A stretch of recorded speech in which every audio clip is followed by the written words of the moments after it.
قال انما اوتیتہ علی علم عندی، اس نے کہا کہ یہ دولت جو ہے تم سمجھتے ہو مجھے اللہ نے دی ہے، یہ تو مجھے دی گئی ہے میرے علم کی بنیاد پر، میرے اندر علم ہے، فہم ہے، سمجھ ہے، میری پلاننگ ہے، اس کے نتیجے میں نے دولت کمائی ہے۔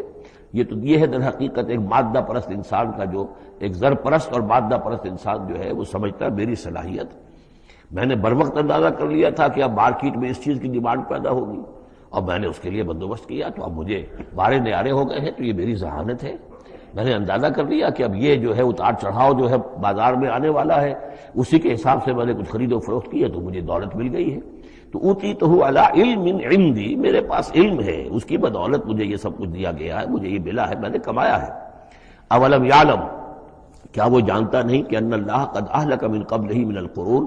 کہ اللہ تعالیٰ نے اس سے پہلے بہت سی قوموں کو ہلاک کیا، من ہوا اشد منہ قوتاً، جو اس سے کہیں بڑھ کر تھی طاقت میں بھی، وہ اکثر و جمعا، اور جن کے پاس مال و اسباب دنیاوی اور دولت کے انبار بھی ان سے زیادہ جمع تھے۔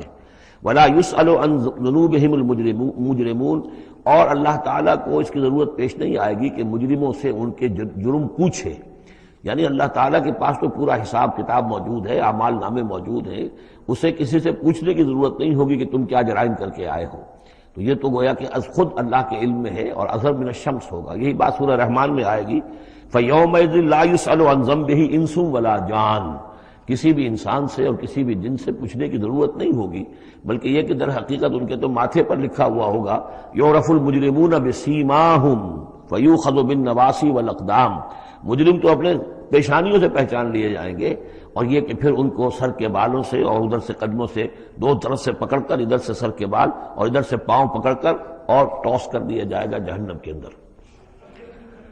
تو قال انما اوتیتہ علی علم عندی اولم یعلم ان اللہ قد اہلک من قبلہ من القرون من هو اشد منہ قوۃ واکثر جمعا ولا یسأل عن ذنوبہم المجرمون۔